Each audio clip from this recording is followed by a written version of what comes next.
తనకు అన్యాయం జరిగిందని అందరూ ఫోన్లు చేస్తున్నారని, కానీ మంత్రి పదవి దక్కకపోవడంపై బాధపడడం లేదని టీడీపీ ఉండి ఎమ్మెల్యే రఘురామకృష్ణరాజు వ్యాఖ్యానించారు. మాజీ సీఎం జగన్ ఇంట్లో ప్రభుత్వ ఫర్నిచర్ వివాదంపై కూడా ఆయన స్పందించారు.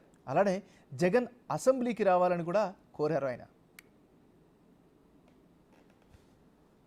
ఈ రోడ్డు, ఈ వగేరా, ఆ infrastructure which is public property, సరే వెనకాల మీ రక్షణ కోసం ఒక 3.5 కోట్లు పెట్టి స్థలం కొన్నారట. అది గవర్నమెంట్ స్థలమే కాబట్టి అది ఎలాగో గవర్నమెంటే ఉంచుకుంటుంది. లేదు ఇంకా మీకు ఆ అమౌంట్ అంతా ఇంకొంచెం జనరస్గా అయినా సరే, ఎవరు కూడా సూటిపోటి మాటలు లేకుండా కొన్ని వేల కోట్లు మీరు అఫీషియల్గానే డిక్లేర్ చేశారు కాబట్టి ఒక చెక్కు వేసుకోండిరా, మీరు ఎన్ని లెక్కలు వేసుకుంటారో వేసుకోండి అని చెప్పి బీ లిబరల్, నథింగ్ రాంగ్. ఎందుకంటే మీరు ఇక్కడ ఎంత సంపాదించారు ఇవన్నీ, ఆ తర్వాత రేపు లిక్కర్ స్కాము లేకపోతే శాండ్ స్కాములు ఇవన్నీ కూడా వెలికి తీసిన తర్వాత రావచ్చు. అలాగే మరి అదేదో సరే అవన్నీ కూడా త్వరలో రావచ్చు. ఆర్థికంగా చితికిపోయిన కోడెల గారినే మరి అంతగా మాట్లాడారు. మరి ఆర్థికంగా దేశంలోనే అత్యంత ధనికుడైన ముఖ్యమంత్రి, అత్యంత ధనికుడైన వన్ ఆఫ్ ది పారిశ్రామికవేత్త అయినా సంషేరుగా తేల్చి కట్టేస్తే ఇటువంటి నీలాపనిందలో పడవలసిన అవసరం ఉండదు. తలెత్తుకుని మీరు తిరిగే అవకాశం ఉంటుంది.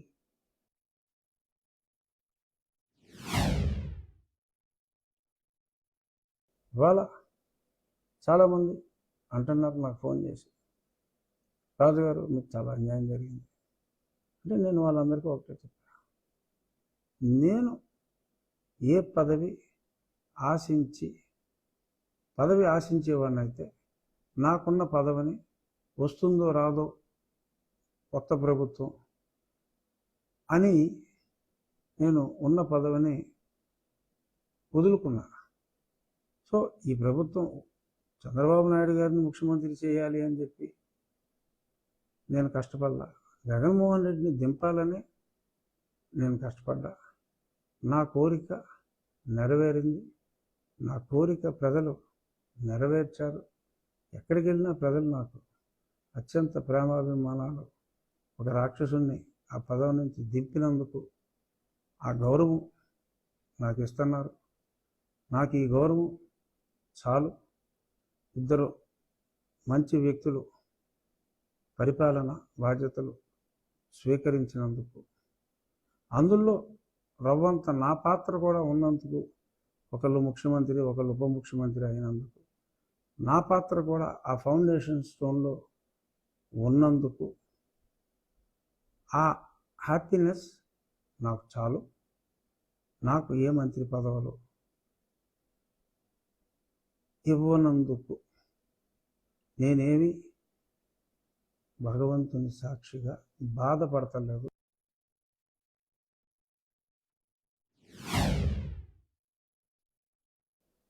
జూన్ 4-5 తారీఖుల్లో 2020లో, అంతకుముందు చాలాసార్లు నేను వాళ్ళు చేసిన తప్పుల గురించి మాట్లాడినా, తిరుపతిలో జరిగిన తప్పుల గురించి మాట్లాడినా, ఎప్పుడైతే నవంబర్లో 2019లో అమరావతిని రాజధాని కాకుండా 3 రాజధానులు అన్నప్పుడు జగన్మోహన్ రెడ్డితో సఖ్యతగా ఉన్న కాలంలోనే ఇది తప్పు, ఇచ్చిన మాట తప్పొద్దు అని చెప్పి నేను హెచ్చరించి మరి రాజకీయంగా చాలా గాయపడ్డా.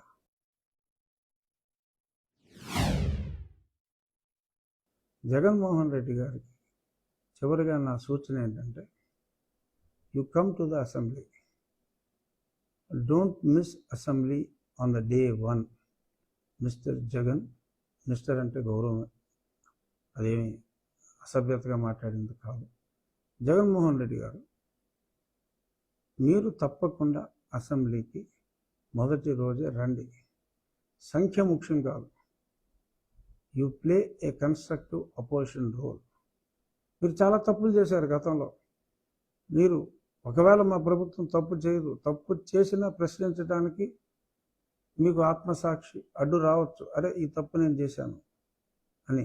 కానీ చెప్పండి, ఒకవేళ మేమంటూ తప్పు చేస్తే చెయ్యం, కానీ తప్పు చేస్తే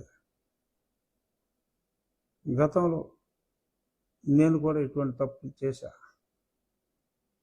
ఈ తప్పు చేయొద్దు అని play a constructive opposition role. Even if you have 11 members, you may not be the leader of the opposition.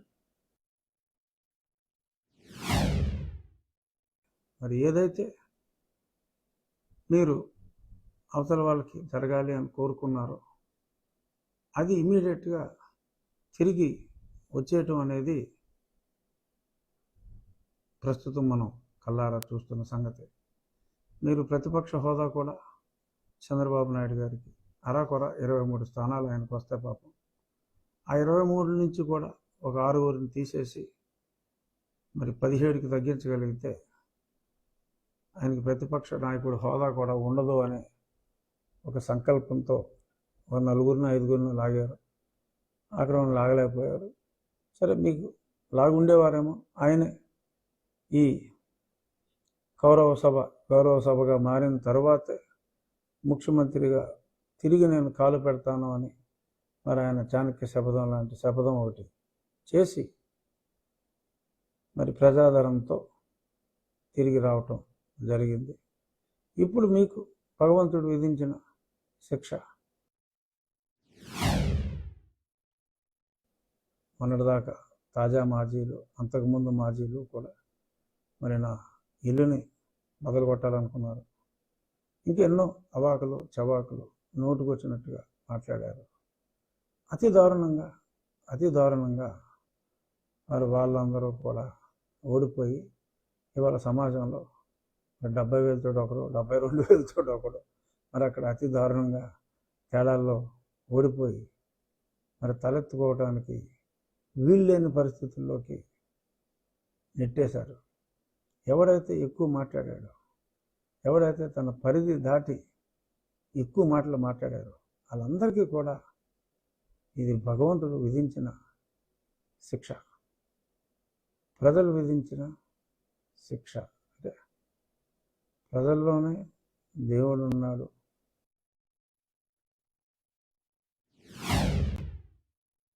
మీరు ఏదైతే కోడ్ల గారి మీద అభియోగాలు మోపారో మరి అదే ఇప్పుడు మీ మెడకు చుట్టుకుని అఫ్కోర్స్ ఈజీగా మీరు బయటపడవచ్చు. ఇలా చాలా కర్మ సిద్ధాంతాలు నాకు గుర్తుకొచ్చినాయి. మొన్ననే మరి విజయసాయి రెడ్డి గారు కూడా ఆ మధ్యన ఒక రోజులో కౌంటింగ్ అనగా చాలా గట్టిగా కామెంట్ చేశారు. మీరు మా దగ్గర నుంచి ఏదో కొద్దిమందిని లాక్కున్నారని ఏదో స్మాలర్ నెంబర్ చెప్పారు. ఆ స్మాలర్ నెంబర్ సీట్లే మీకు రాబోతున్నాయి అని చెప్పి మాట్లాడటం జరిగింది.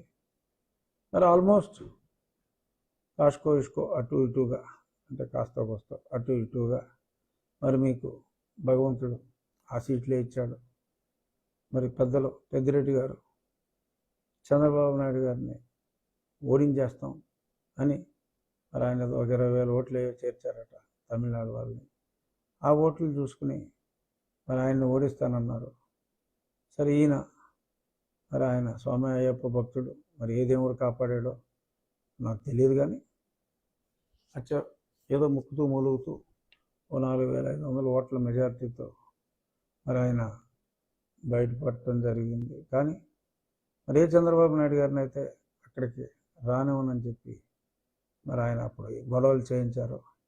మరి ఇప్పుడు ఆయన నియోజకవర్గంలోనే ఆయన అడుగు పెడటానికి వీల్లేదు అని చెప్పి మరి కొంతమంది నిన్న కొంతమంది కాదు, కొన్ని వేల మంది వారి నిరసనని తెలియజేయడం జరిగింది. ఎందుకంటే అవమానం ఒక ప్రజానాయకుడికి ఏముంటుంది?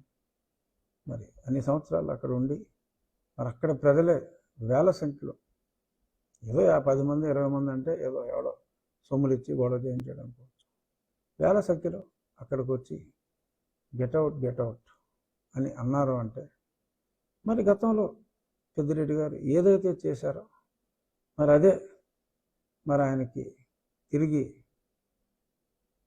ఆయనకే తగులుకుంది అని అనుకోవటానికి ఇది నిదర్శనం.